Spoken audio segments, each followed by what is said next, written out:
आपको ये बताते हुए खुशी हो रही है कि आज सरकार का ये आह्वान हमें हर ओर सुनाई दे रहा है कि हर घर चेहरे पर आए मुस्कुराहट, हर घर हो विकास की आहट, ना हो कोई बेबस और लाचार। यही है माननीय मुख्यमंत्री जी का प्रयास, जिनका सपना झारखंड का विकास, विकास और समग्र विकास, और इस हेतु बेहद शानदार और ईमानदार तरीके से अपने प्रयासों में लगे वाले आदरणीय माननीय मुख्यमंत्री महोदय से सादर सादर अनुरोध करना चाहती हूं आपके ऊर्जावान विचारों के लिए, आपके आशीर्वचनों के लिए। माननीय मुख्यमंत्री जी, आपकी जोरदार तालियां होनी चाहिए। माननीय मुख्यमंत्री महोदय से निवेदन, न थके हैं पांव अभी और ना ही हिम्मत हारी है, हमने आपके उत्थान की अपने मन में ठानी है। इस संकल्प के साथ माननीय मुख्यमंत्री जी।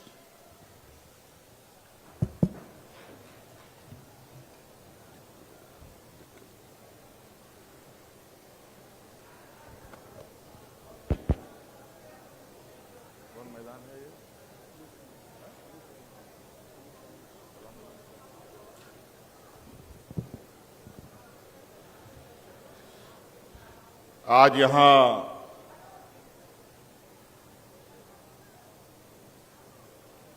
पलामू के इस पुलिस लाइन मैदान में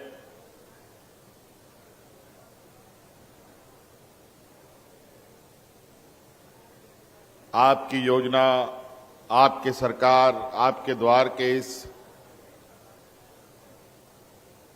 मेरे 8वें पड़ाव में हमारे साथ उपस्थित हमारे सहयोगी मंत्री आदरणीय आलमगीर आलम साहब, हमारे साथ यहां उपस्थित हमारे सहयोगी मंत्री सत्यानंद भोक्ता जी, यहां उपस्थित हमारे साथ हमारे सहयोगी मंत्री मिथिलेश ठाकुर जी, यहां उपस्थित पलामू जिला और प्रमंडल के सभी वरीय पदाधिकारीगण, यहां उपस्थित आज इस सभा में पलामू के विभिन्न गांव से, पंचायतों से, शहरों से आए हुए आप सभी माताएं, बहनें, नौजवान साथी, बड़े बुजुर्ग, हमारी छात्र छात्राएं, पत्रकार मित्रों, आप सभी का मैं आज के इस भव्य कार्यक्रम में उपस्थित होने के लिए आपका शुक्रिया अदा करते हुए अपनी ओर से जोहार करता हूं।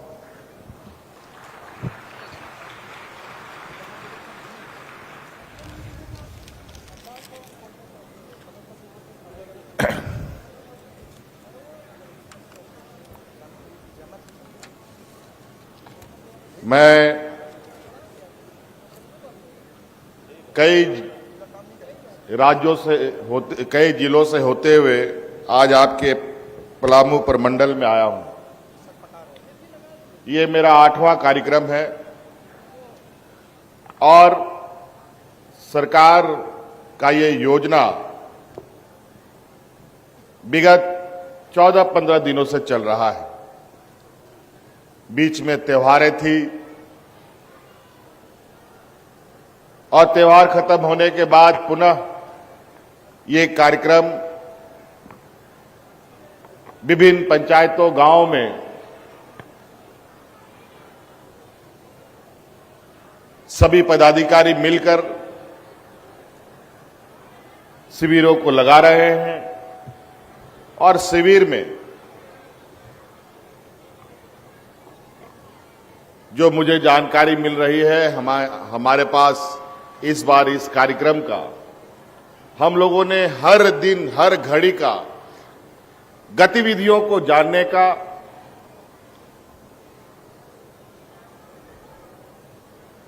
एक तकनीकी उपाय बनाया है, एक सॉफ्टवेयर बनाया है, एक पोर्टल बनाया है जिसके माध्यम से हम हर दिन पूरे राज्य में ये शिविर चल रहा है, उन शिविरों का क्या रिस्पांस आ रहा है, क्या वहां पर लोग किस तरीके के गतिविधि में लगे हुए हैं, उन सब का विवरण हमें मिलता है।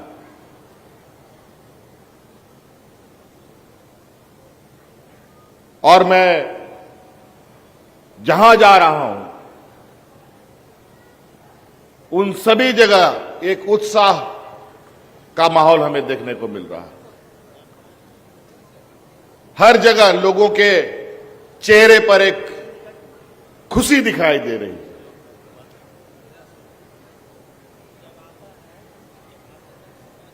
मुझे लगता है ये राज हम लोगों का 20 साल हो गया अलग। 20 साल में ऐसा माहौल शायद इस राज्य ने कभी नहीं देखा कि गांव-गांव में एक मेला जैसा माहौल बना हुआ है। हर दिन कुछ ना कुछ, किसी ना किसी पंचायत में, किसी ना किसी घर के सामने शिविर लगा हुआ है और पदाधिकारी उन क्षेत्रों के समस्याओं का समाधान कर रहे हैं।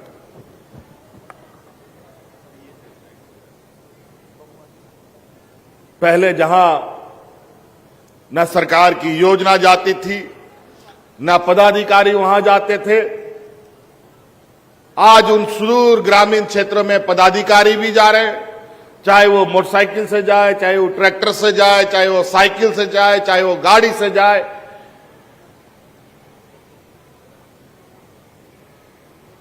और ग्रामीणों की जो समस्या है उसका समाधान कर रहे हैं। और जो सरकार पहले कागज में योजना बनाती थी,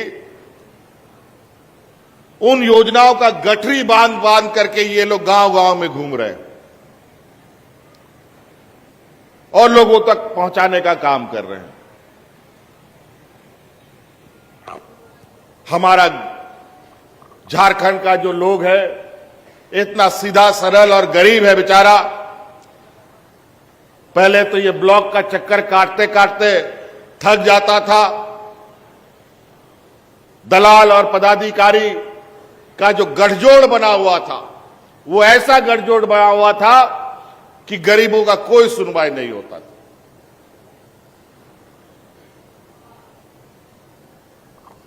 – 2021 में भी हमने एक और कार्यक्रम चलाया था, आपकी सरकार आपके द्वार। लगभग 6000 से अधिक शिविरें लगाई थी हमने पूरे राज्य में। पंचायत पंचायत, टोला टोला वो शिविर लगा था। लगभग 35 लाख हमारे पास आवेदन आए थे और 35 लाख आवेदनों में 25-30 लाख तो उन्हीं शिविरों में समस्या का समाधान हो गया। जो बचा हुआ था उसको हम लोगों ने हेडक्वार्टर के स्तर पर समाधान किया। और आज बड़ी खुशी की बात है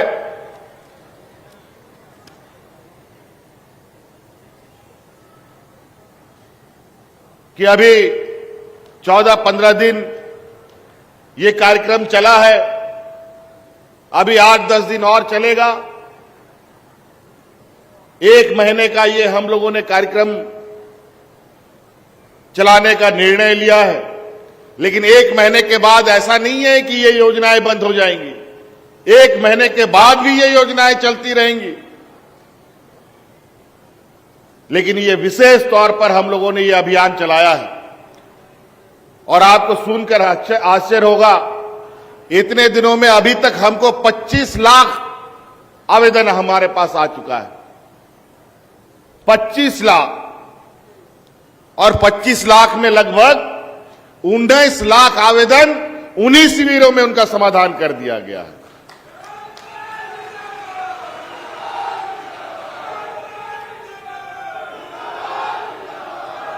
ये साधारण बात नहीं है। क्या पहले आप लोगों ने कभी ऐसा देखा है कि पदाधिकारी घर घर जा जा करके आपके गांव में, टोले में बैठ करके आपका समस्या का समाधान करे? आज इस कार्यक्रम के माध्यम से, इस अभियान के माध्यम से हमने एक योजना प्रारंभ किया है जो हमारी बच्चियों के लिए, हमारी किशोरियों के लिए सावित्री भाई फूले किशोरी योजना। इस योजना के तहत 18 साल की जब हमारी बच्चियां हो जाएंगी, उन बच्चियों को एक मुश्त 40,000 रुपया देने का हमने कानून बनाया है।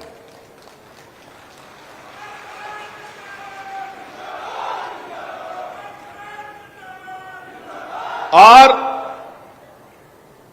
इस योजना के तहत हमने जो संकल्प लिया है कि 9 लाख बच्चियों को हम इसमें जोड़ने जा रहे हैं, और इन 9 लाख में अभी तक हमने 1.5 लाख बच्चियों को तो जोड़ भी लिया है। ये आने वाला समय में ये पूरी तरीके से हम इसको जोड़ने जा रहे हैं।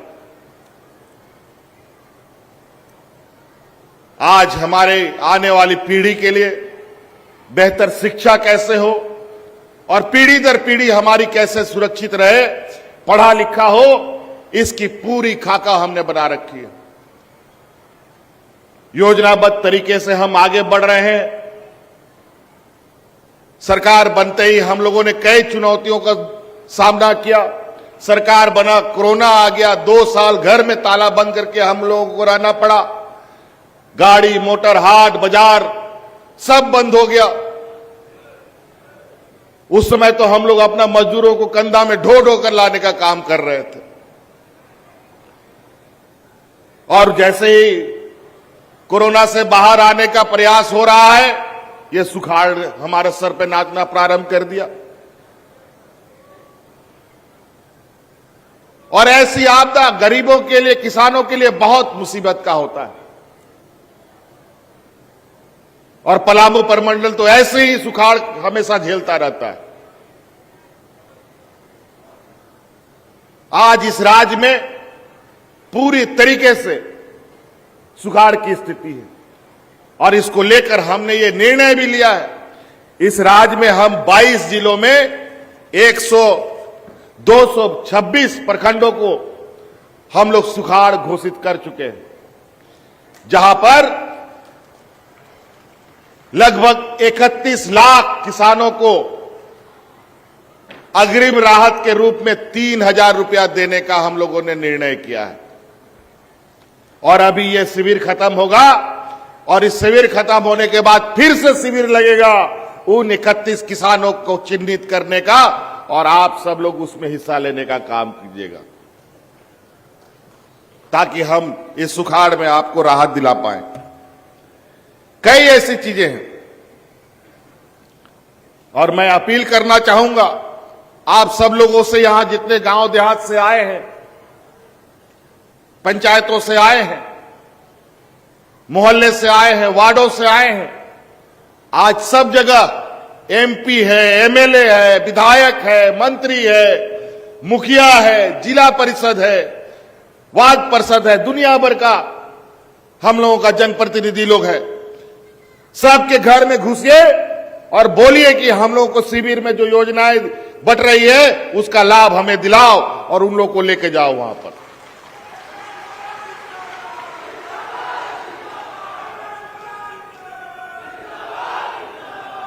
आपके लिए हमने क्या क्या योजना चलाई है,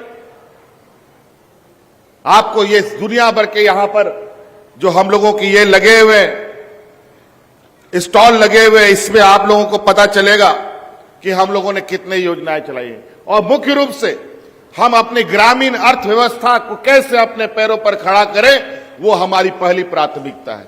अगर गांव मजबूत नहीं होगा तो वो राज्य कभी मजबूत नहीं हो सकता, ये मेरा मानना है। आज इस राज्य में कितनी गरीबी थी आपको मालूम ही है। अभी भी गरीबी चरम सीमा पर है। इस देश सबसे पिछड़े राज्यों में आता है, और इनके प्रकार इस राज्य को हमेशा शोषण का शिकार होता रहा है। इस राज्य की गरीबी की हालात देखकर हमने कोरोना में देखा 25 लाख 30 लाख लोग बाहर मजदूरी करने जाते हैं, पेट पालने जाते हैं, 2 वक्त के अनाज के लिए भटकते रहते हैं। हमने देश के प्रधानमंत्री से आग्रह किया था कि यहां पर बुजुर्ग लोग हमारा बहुत है, हम सब बुजुर्गों को पेंशन दे, इसकी हमें स्वीकृति प्रदान की जाए। कोई जवाब ना कोई स्वीकृति। इन लोगों ने हिसाब बना दिया है, इतने से अधिक लोगों को हम पेंशन नहीं देंगे, बुजुर्ग पेंशन, विधवा पेंशन भी इससे अधिक हम नहीं देंगे, विकलांग पेंशन भी इससे अधिक नहीं देंगे। और आज इस राज्य का बुजुर्ग बेचारा पेंशन के लिए ना जाने कितने दलालों के चक्कर में फंस गया, कितना ब्लॉक का चक्कर काटा, पेंशन कभी नहीं बन पाया। लेकिन आज आप गांव में हमको बता दीजिए कौन बुजुर्ग है जिसको पेंशन नहीं मिल रहा है।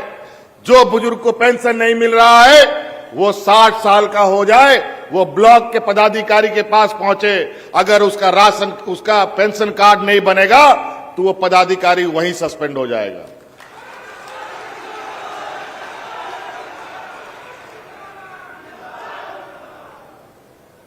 कोई एपीएल बीपीएल का जरूरत नहीं है। पहले विधवा पेंशन में भी एक उम्र सीमा बांध दिया, एक लिमिट बांध दिया कि इतना उम्र होगा तब पेंशन देंगे, इतना उम्र होगा तब पेंशन देंगे। अजीब हालत है। विधवा होने का कोई समय होता है क्या? कब किसके साथ क्या दुर्घटना घट जाए कौन जानता है। तो हमने ये कानून बनाया कि जिस दिन जो विधवा होगा उसको उसी दिन से पेंशन मिलेगा और उसका कोई उम्र सीमा नहीं होगी, और जब तक वो एक रहेगी इस रूप में उसको पेंशन मिलेगा। और तो और ये देश का पहला राज्य है जहां सर्वजन पेंशन मिल रहा है, जहां कोई लिमिट नहीं है, हर को पेंशन मिलेगा, जो 60 साल का होगा, जो विधवा होगा, जो दिव्यांग होगा। इसके साथ साथ इस समाज में कई ऐसे खुरापात लोग भी हैं जो समाज को गंदा करने का काम करते हैं। कई महिलाओं को छोड़ के भाग जाता है, कुछ पुरुष लोग, बेचारी वो महिलाएं दर बदर भटकती रहती है। उस एकल महिला को भी पेंशन देने का कानून हमने बना दिया है।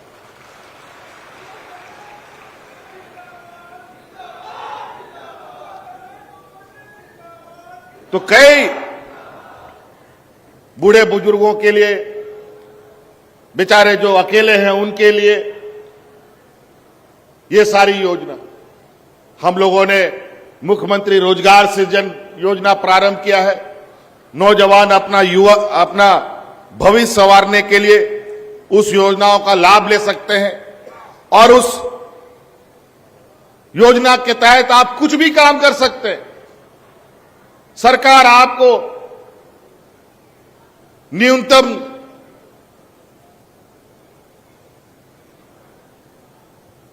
परसेंटेज पर लोन उपलब्ध कराती है। बैंक में जाइएगा तो 12-15% आपको इंटरेस्ट लगेगा। सरकार का लोन आपको उपलब्ध हो रहा है।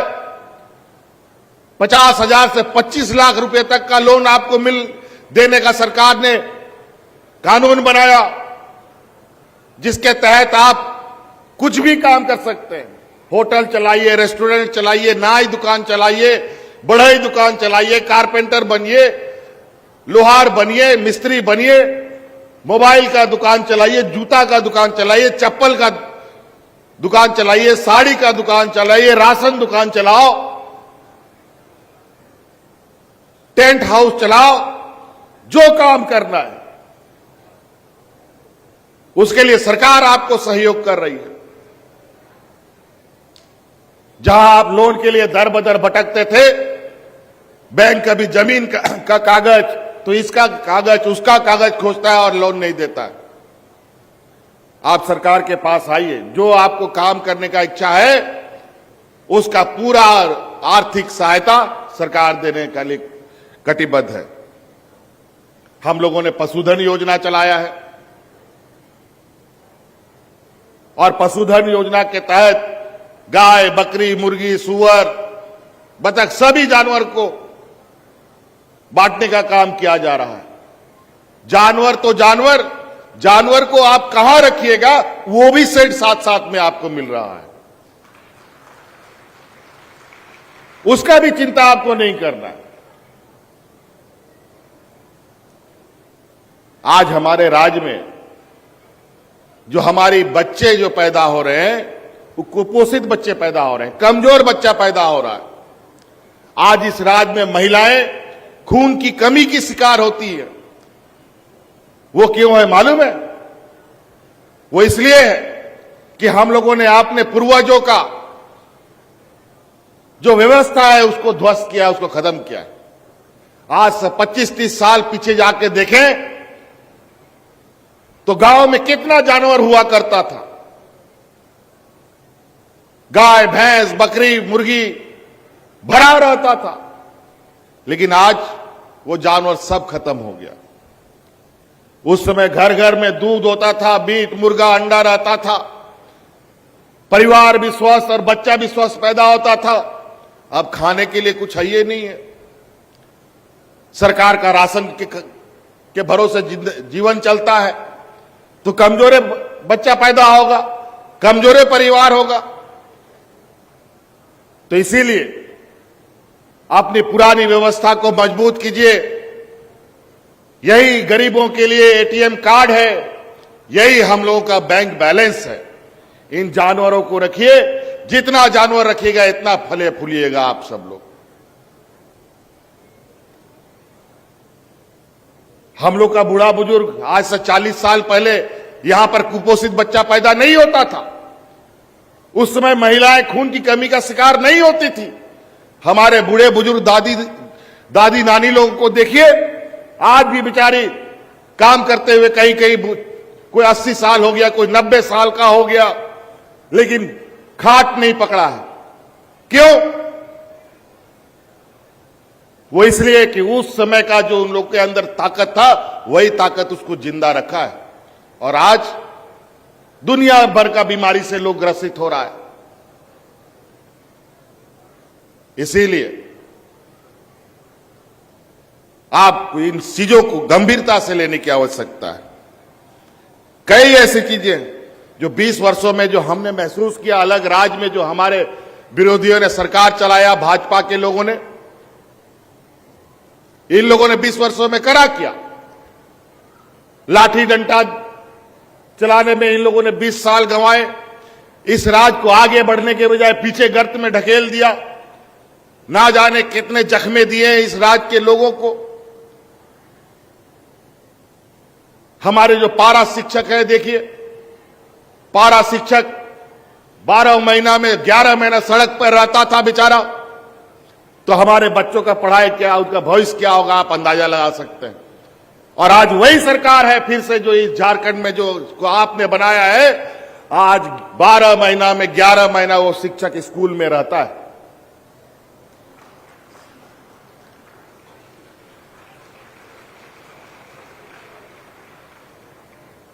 क्यों ऐसा हुआ? क्योंकि उनको कभी इस राज्य के हमारे आने वाले पीढ़ी के बारे में ना कोई चिंता करनी थी, ना उसको कोई लेना देना था। आज हम अपने बच्चों के लिए, जहां आप प्राइवेट स्कूल का सपना देखते हैं, काश हमारा प्राइवेट स्कूल जैसा हमारा भी स्कूल होता, इंग्लिश मीडियम स्कूल होता, सीबीएसई स्कूल होता, और हम अच्छा पढ़ाई कर लेते। आप चिंता मत कीजिए, आज हम अपने गरीब बच्चों के लिए भी प्राइवेट स्कूल से भी बेहतर स्कूल बनाने का काम कर रहे हैं। और उसका आधारभूत संरचना का काम चल रहा है, बहुत जल्द वो भी पूरा होने वाला है। कब पूरा होने वाला है जी वो सब? कब तक पूरा होगा स्कूल? 15 नवंबर को। अभी कुछ स्कूल तो अभी 15 तारीख को पूरा हो जाएगा। और तो और वो पूरा इंग्लिश मीडियम सीबीएसई का होगा।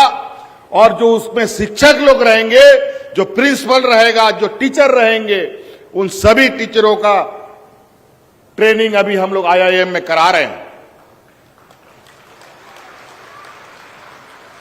और हमारी बच्चियां, हमारे बच्चे उन स्कूलों में मुफ्त पढ़ाई करने का काम करेगा।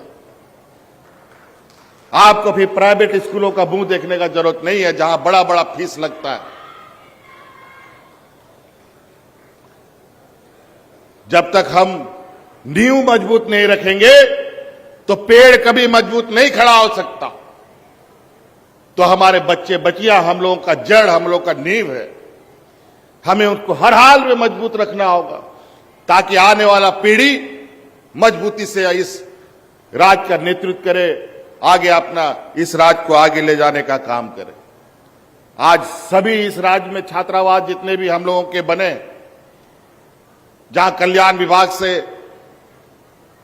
हमारे हॉस्टल्स बने हैं, बनने के बाद कभी उसमें कोई झाड़ू पोछा नहीं हुआ, ना रंग पोचौड़ा हुआ।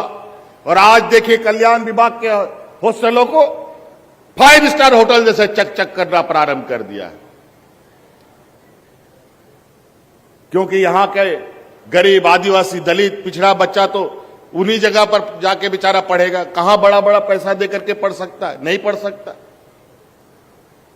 क्योंकि इस राज्य के आदिवासी, दलित, पिछड़ों के प्रति तो वैसे ही भाजपा के लोगों को चिढ़ मचा रहता है।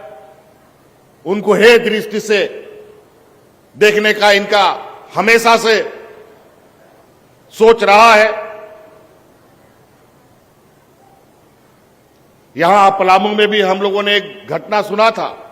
यहां कोई जमीन को विवाद को लेकर के यहां के मुसलमान और महादलित के नाम पर इन लोगों ने राजनीति शुरू की थी। पूरा अफवाह उड़ाया गया, व्हाट्सएप, फेसबुक, सोशल मीडिया कराया गया, अखबारों में, मीडिया में बड़े बड़े इन लोगों के तो पत्रकार, एडिटर, बड़े बड़े बौद्धिक लोग एडिटर के रूप में काम करते हैं और छापने का काम करते हैं। आज मुझे जानकारी मिली है उनके परिवार लोग को भी यहां बुलाया गया है, जिनको जमीन को लेकर चिंता थी। आज उनको पट्टा देने का काम अभी इस मंच से किया जाएगा।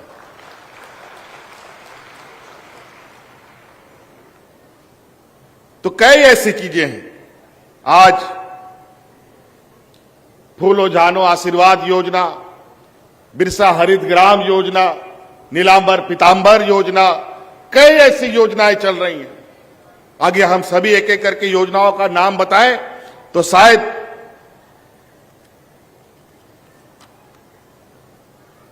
आज दिन भर भी कम पड़ेगा। आज आपके इस पलामू प्रमंडल में जहां हमेशा सुखाड़ की स्थिति थी, आपको मालूम होना चाहिए आपके इस क्षेत्र में 6 मेगा लिफ्ट, बड़ा बड़ा सिंचाई परियोजना का काम चल रहा है। क्यों 20 साल में नहीं बन पाया? अभी तेजी से काम चल रहा है, अभी इसकी समीक्षा की जाएगी। कब तक पूरा होना है डीसी साहब? कब तक पूरा होना है मेगा लिफ्ट? डीसी साहब, कब तक पूरा होना है मेगा लिफ्ट? हाँ हाँ, कब तक होगा? हाँ, चलिए अभी हम देखते हैं। अभी सिंचाई विभाग का पदाधिकारी यहां नहीं है। वो मेगा लिफ्ट का बहुत जल्द काम पूरा करने का किया जाएगा ताकि यहां हर एक खेत में पानी रहे, यहां के लोगों को बाहर जाने का जरूरत नहीं पड़े। 20 साल में खेत में पानी नहीं गया, बड़ा आश्चर्य, भगवान भरोसे। आजकल ये स्थिति है, पहले तो सरकार ना समय पर बीज देती थी, ना खाद समय पर देती थी। किसान भगवान भरोसे अपना काम करता था। और इस बार जब समय से पहले बीज भी मिला, खाद भी मिला, लेकिन दुर्भाग्य यह है कि समय पर बारिश नहीं हुआ। इसमें हम लोग क्या करें? आज इसका अल्टरनेट व्यवस्था करना पड़ेगा। जिस तरीके से आप लोगों ने इस सरकार को आशीर्वाद दिया है, अगला अगर हम लोग का 5 साल और हम लोग इस सत्ता को चलाने का काम किया तो हर एक खेत में पानी पहुंचाने का पहला प्राथमिकता बनाई जाएगी। क्योंकि हमारा 80% लोग हमारे गांव में रहते हैं, खेती बाड़ी पर जीवन यापन करते हैं। खेती बाड़ी तो छोड़ो, पीने का पानी का व्यवस्था 20 वर्षों में ठीक से नहीं हो पाए। आज उस पर दिन रात काम किया जा रहा है।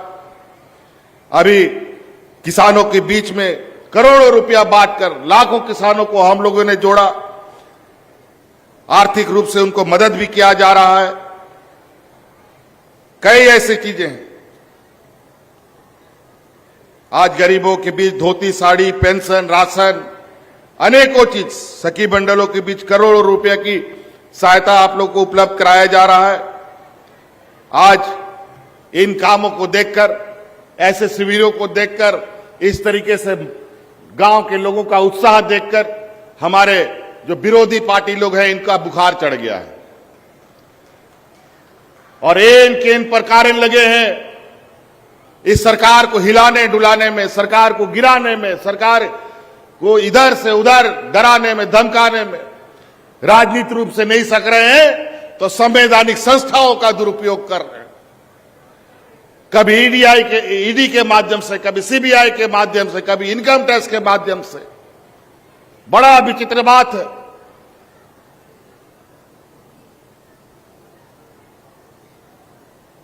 हमको भी अपने दफ्तर में बुलाने का आदेश करता है, कल चिट्ठी देता है या बोलता है आज आ जाओ।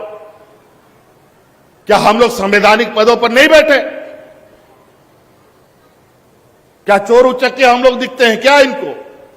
आज इनको तकलीफ इसलिए है कि आज गरीबों को जो आंसू आपने दिया है उन आंसू को पोंछने का काम ये सरकार कर रही है, इसीलिए इनको तकलीफ है।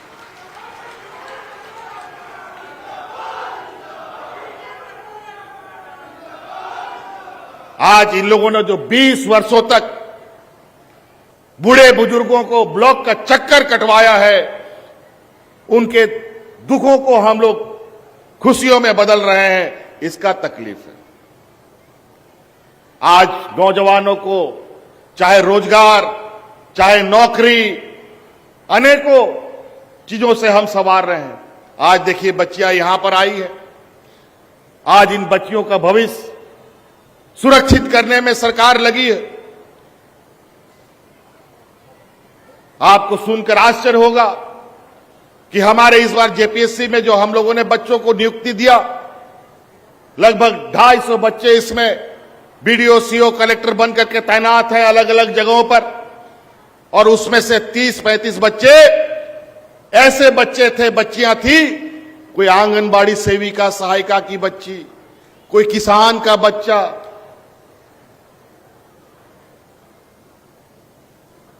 कोई एनएम का बच्चा। बताओ, बीपीएल धारी का बच्चा लोग था, कितनी खुशी होती है। लेकिन 20 वर्षों में इन लोगों ने जो जेपीएससी की हालत की है, बद से बदतर कर दी थी। उसको भी सुधार कर अभी नियुक्ति की प्रक्रिया तेजी से बढ़ाई जा रही है। अभी 15 तारीख से ही फिर नियुक्तियों की बाहर निकलने जा रही है। बड़े पैमाने पर पुलिस बहाली की नियुक्ति होगी, 50,000 शिक्षकों की नियुक्ति होगी, 25,000 के लगभग। कई ऐसी चीजें हैं। लेकिन हमारे विपक्ष को इसका ये काम अच्छा नहीं लग रहा है कि योजनाओं का गठरी बांध कर हम घर घर दे रहे हैं, लोगों को पहुंचा रहे हैं। पहले तो ये लोग कागज में ही सब आपकी योजनाओं को खा के हड़प जाते थे।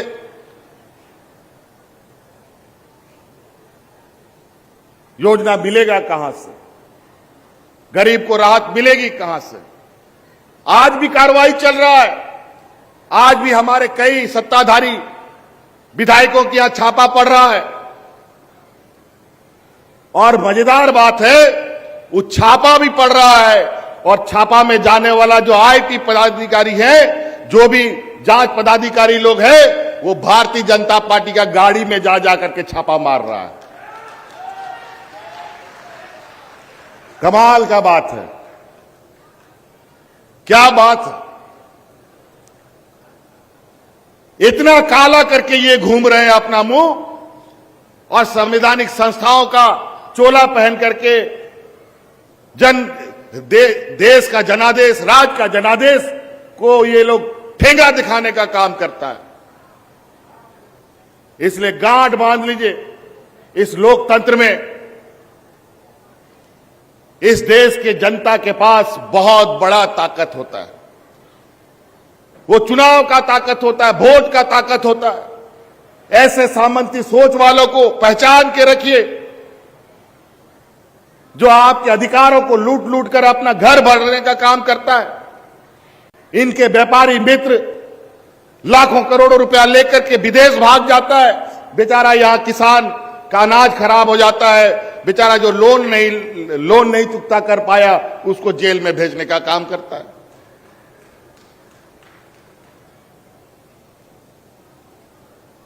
बड़ा ही विचित्र हालत है। ऐसी अराजकता देश आजाद होने के बाद कभी नहीं देखी गई है। बताइए, ईडी सीबीआई के लोग, इनकम टैक्स का लोग भारतीय जनता पार्टी का गाड़ी में जा रहा है छापा मारने के लिए। शर्म आना चाहिए, डूब मरना चाहिए इनको। और नैतिकता की बात हमें सिखाते हैं। ये नोटिस देकर के आदिवासी दलित पिछड़ों को बेइज्जत करने का काम करते हैं। इनको पछता नहीं है कि एक आदिवासी नौजवान इस राज्य के गरीबों के लिए काम कर रहा है। इनको पता है कि आदिवासी दलित पिछड़ा जब मजबूत होगा तो आने वाला समय में किस पर राज करेगा। तो इसलिए इन सब चीजों को समझना पड़ेगा कि आज के हालात में इनकी जो सोच है, इनकी जो बेशर्मी है, इतने नीचे स्तर तक जा चुकी है जिसका अंदाजा आपको नहीं है। राजनीतिक ये में अखाड़े में ये नहीं सकते हैं। और यही दर्द, यही घाव की वजह से इनकी डबल इंजन की सरकार को आप लोगों ने उखाड़ कर 2019 में बाहर फेंकने का काम किया है। नहीं तो 20 साल तो आशीर्वाद मिला ही था। क्या हुआ? धोखा, फरेब, लूट और अपना पाप का टिकरा आज हम लोगों के ऊपर फोड़ना चाहता है। ऐसा होता है क्या?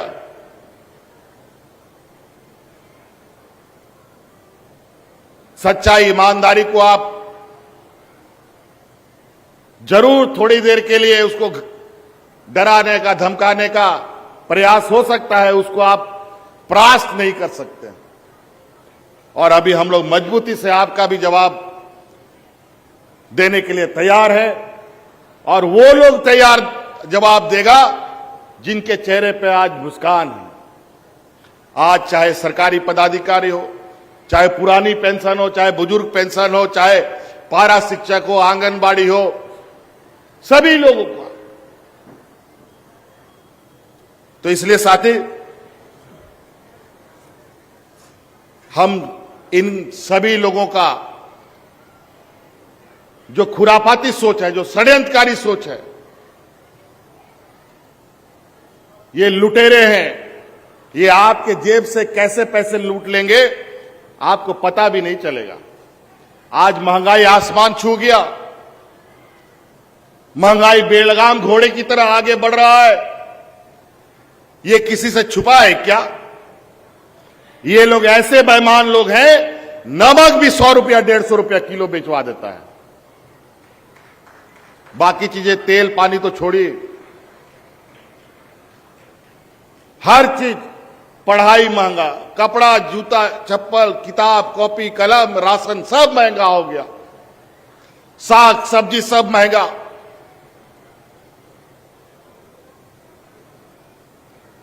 आज गैस सिलेंडर मुफ्त बांटने की बात करते हैं। कितना गैस सिलेंडर बांटते हैं ये गांव में? पहले मुफ्त कर देते हैं और बाद में पैसा तसीली करते हैं। ये लोग ऐसे व्यापारियों की जमात है जो देगा नहीं बल्कि लूटने का काम करेगा। इन जेब कतरों के नस नस से हम लोग वाकिफ हैं। और इनको राजनीतिक अखाड़े में भी आने वाला समय में जो बचे कुचे इनके जो षड्यंत्रकारी नजर आ रहे हैं, इनको बिल्कुल सफाया करने का संकल्प लेना पड़ेगा। तो इसलिए और भी कार्यक्रम है। जल्दी समय भी, सूर्यास्त भी होता है। मैं और ज्यादा नहीं कहते हुए आपके यहां पर आदिवासी बहुल राज है। कभी भी आदिवासी के प्रति इनकी कोई संवेदना ही नहीं दिखी। ये पहली बार इस राज्य में 2 दिवसीय आदिवासी दिवस मना। पहली बार 20 वर्षों में कभी आदिवासियों के प्रति इनको कोई संवेदना ही नहीं दिखी और आदिवासियों के बीच में अपना घड़ियाली आंसू बहाते।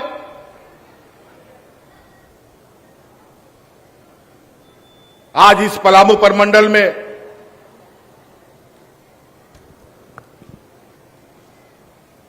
जो हमारा आदिवासी महाकुंभ जो यहां मेला लगता है,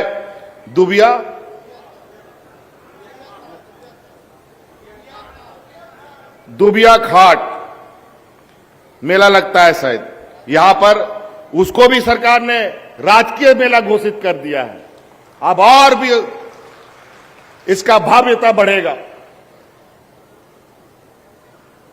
आज कहीं ना कहीं इस राज्य में जो हमारे सभी वर्गों का, आदिवासी, दलित, पिछड़ा, अल्पसंख्यकों का जो एकता का जो परिचय है, जहां मिलजुल कर हम लोग इस राज्य में एक साथ रहते हैं, ये लोग जात धर्म के नाम पर जहर डालता है और एक दूसरे से लड़वा देता है और ऐसा जहर डाल देता है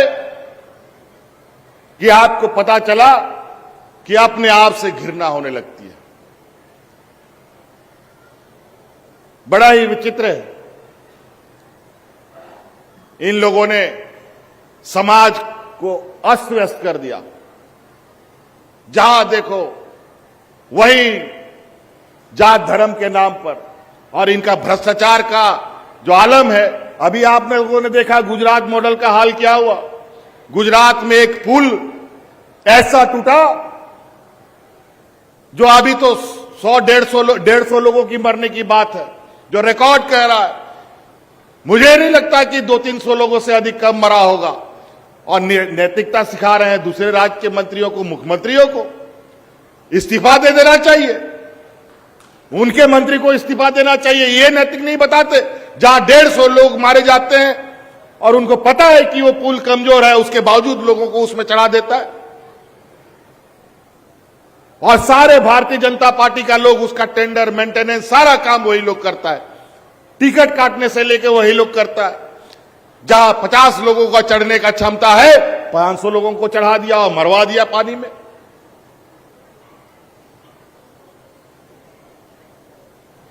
ये लोग लाशों पर भी राजनीति करते हैं और अपना इस काला मुंह को छुपाने के लिए कभी सोनिया गांधी, कभी राहुल गांधी जी को ईडी का, सीबीआई का संबंध करेंगे, कभी मनीष सिसोदिया को, कभी अरविंद केजरीवाल को, कभी ममता बनर्जी को, कभी केसीआर जी को, अनेकों लोगों को। और भारतीय जनता पार्टी के लोगों को नहीं। सभी भारतीय जनता पार्टी के विरुद्ध में जो राज है वही इनको सारा षड्यंत्र दिखता है और इनके ये लोग सारे दूध के धुले हुए। इनके व्यापारी मित्रों के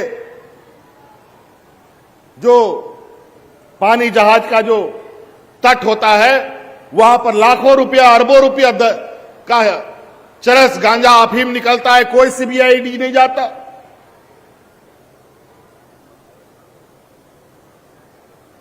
बेचारा यहां किसान 5,000-10,000 रुपया लोन ना चुकता कर पाया तो दूसरे दिन पुलिस का और कोर्ट का नोटिस हाजिर हो जाता है। बड़ा ही विचित्र। अब ये लोग राजनीतिक ताकत से नहीं, संवैधानिक ताकत के बल पर राज करने का मनसा बना रहे हैं। लेकिन मैं बता देना चाहता हूं, यह देश वीर सपूतों का देश है और झारखंड के कोने कोने में तो अनेकों वीर विद्यमान हैं। इस गलतफहमी में ना रहे कि बाबा भीमराव अंबेडकर के द्वारा जो लिखा गया संविधान, इस देश के लोगों ने, जनता ने अपने बल पर इस लोकतंत्र को खड़ा किया है। इस लोकतंत्र के साथ मजाक करने वाले लोग कभी नहीं जी सकते, न कभी बच सकते हैं। इसका मुंहतोड़ जवाब हर एक 5 साल में इनको देना पड़ेगा। तो इसीलिए आप सब लोग सरकार के द्वारा चलाए जा रहे कार्यक्रम को जगह जगह पर आप लोग पहुंचे। और ऐसा नहीं है कि जिस शिविर में आप पहुंचे गलती से उस शिविर में नहीं पहुंच पाए तो आप दूसरे शिविर में भी जाकर के अपना आवेदन दे सकते हैं, वहां भी आपका आवेदन लिया जाएगा, कोई मना नहीं करेगा। इसलिए हो सकता है हमारा गांव देहात का लोग, कुछ लोग इधर उधर रहता है, नहीं जा पाया, तो आप लोग दूसरा शिविर में भी जाकर के अपनी समस्या का समाधान कर सकते हैं, कोई ना नहीं करेगा। और अपने जनप्रतिनिधियों को पकड़ पकड़ करके बोलिए कि हमें इन योजनाओं का लाभ दीजिए। तो इसलिए और अपनी बातों को यहीं समाप्त करते हुए आप सब लोगों को इस कार्यक्रम में आने के लिए पुनः बहुत बहुत धन्यवाद करते हुए जोहार करते हैं। जय हिंद, जय झारखंड। बहुत बहुत धन्यवाद करती हूँ माननीय मुख्यमंत्री जी का। आपके नेतृत्व में ये विकास यात्रा यूं ही चलती रहे, इसी कामना के साथ आपके कर कमलों के द्वारा यहाँ पर कुछ लाभुकों के बीच सांकेतिक रूप से परिसंपत्ति का वितरण किया जाना है। पहला नाम सुश्री पुष्पा